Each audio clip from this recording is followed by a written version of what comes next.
Desa Sanglar, Kecamatan Retih, Kabupaten Indragiri Hilir. Dimulai. Silakan Pak, ambil padinya.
MC Pak. Ya, silakan. Ada BB-nya.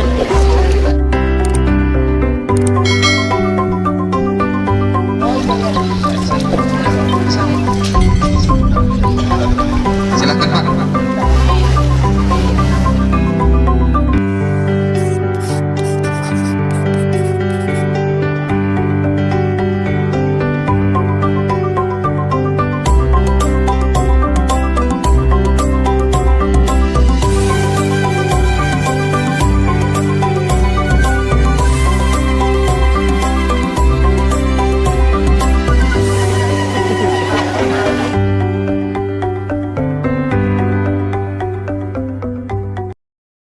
Pagi ini yaitu kegiatan panen raya di Desa Sanglar yang menggunakan benih unggul lokal dan penanaman padi serentak benih unggul lokal, varietas lokal kita yang alhamdulillah sudah lulus uji di Kementerian Pertanian.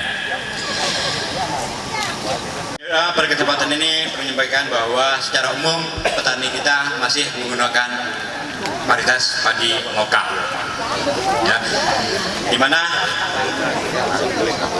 pola penanaman padi oleh petani kita secara tradisional turun temurun itu sudah sekian turunan, sehingga kalau kami di dinas menyebutnya sudah F99 ya Pak Parlin ya, karena sudah sekian turun temurun benih kita tanpa ada pemurnian.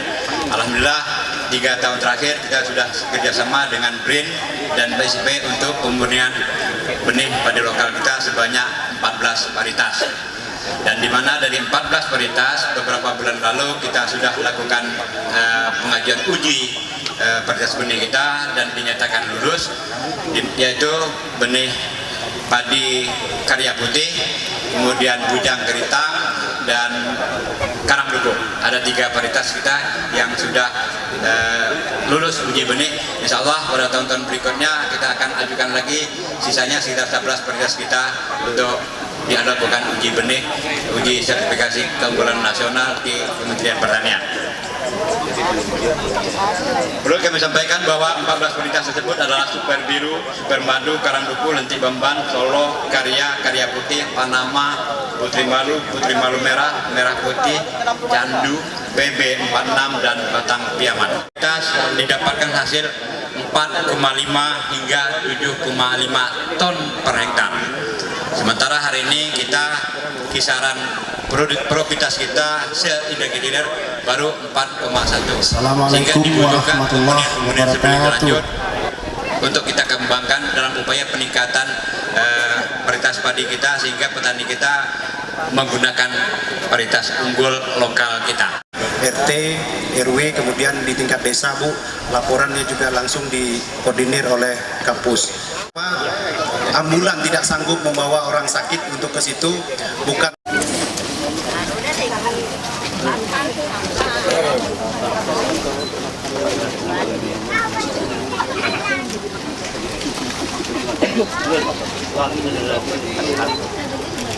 Oke Pak. Kita sini Pak. Oke Pak. Ya Pak. Jinji, pergi. Oke Pak.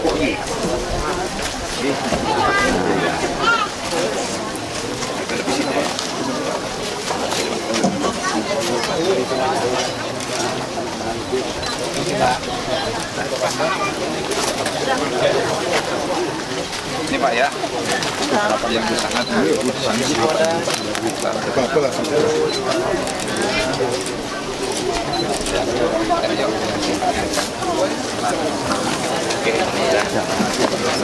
ya, di Desa Sanglar, Kecamatan Retih.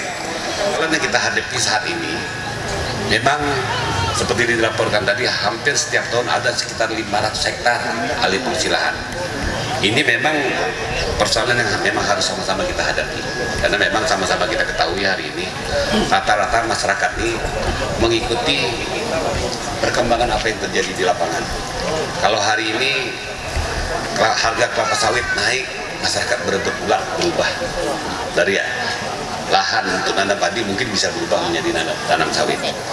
Nah, begitu juga masyarakat pertanian atau perkebunan yang lain yang biasa selama ini nanam kelapa rakyat, itu pun juga mengalami alih fungsi lahan, terutama ke sawit semua ini. Nah, ini harus sama-sama kita jaga. Salah satu untuk menjaga supaya tidak terjadi alih fungsi lahan itu diantaranya ada kepastian harga dari pemerintah. Jadi tugas pemerintah itu diantaranya menjaga jangan sampai nanti hari ini kita panen hari kurang lebih lokasi di sini ada kurang lebih 800 hektar. Nah, pada saat panen itu biasanya harga turun. Nah, inilah salah satu tugas dari pemerintah bagaimana menjaga keseimbangan kestabilan harga sehingga pada saat panen ada pangsa pasar sehingga harganya tidak turun secara drastis. Nah, salah satu mungkin yang kita harapkan nanti tadi informasi dari kepala dinas termasuk juga Pak Camat, kalau untuk kebutuhan beras terutama di Retih ya, mungkin hampir semuanya ini bisa tercover dengan luasan sawah yang ada di Sanglar dan sekitarnya ini. Tetapi kalau untuk Indra Hilir hampir dikatakan kita masih memasukkan beras dari luar daerah, terutama dari Jambi dan Sumatera Barat. Nah, untuk itu kami tadi membuat kesepakatan dengan Badan walaupun baru secara lisan. Insya Allah awal tahun kami akan mencoba menanam padi serentak. Kalau tadi disampaikan Pak Umar 2.000 hektar, target kita penanaman padi serentak itu 3.000 hektar. Jadi 2.000 hektar nanti sudah disiapkan lahannya di Sebatu. Nah, kalau di sini sekarang ini aja ada 800. Jadi kalau ditambah nanti luasan lain mungkin lebih dari 1.000 hektar. Kalau kita tanam aja padi ini secara serentak 3.000 hektar, insya Allah kebutuhan beras kita se-Kabupaten Indra Hilir ini mungkin bisa dikatakan surplus. Pupuk. Nah, dan juga kami mewakili dari pengusaha penggilingan padi di RW Gembira mohon untuk open untuk pengusaha padi. Mungkin itu. Assalamualaikum warahmatullahi wabarakatuh. Masyarakat Desa Sanglar mengucapkan selamat datang. Terima kasih yang sebesarnya atas kehadiran kesempatan Bapak di desa kami. Langsung saya ingin menanyakan terkait daripada alih fungsi tadi Pak yang Bapak arahkan tadi. Kami mengalami beberapa tahun ini di tani kelompok yang ada di Desa Sanglar ini ada 17 kelompok tani, kemudian ada 3 P3A, kemudian juga ada juga kami memiliki kelompok tani Lapuase. Kemarin kami juga sudah berupaya untuk mengarahkan kepada masyarakat, kemudian melalui para dusun dan ketua RW. Tapi ya gimana Pak, kita dalam hal ini kekuatan kita dalam hal kekuatan hukum barangkali, atau mungkin ada peraturan-peraturan tertentu terkait alih fungsi itu kami tidak untuk masyarakat kita yang sudah mengalih fungsi itu Pak.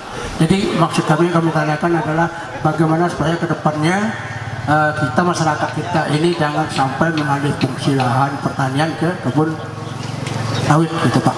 Jadi karena selama ini menjadi Pak Ambo kelompok bantuannya kayaknya belum ada pernah Pak. Jadi saya minta kalau dapat mesin kontraser mesin truk aja lah pasti dengan traktor Pak, traktor supaya lahan kita bisa lebih bagus lagi Pak. Itu aja Pak kami perintah.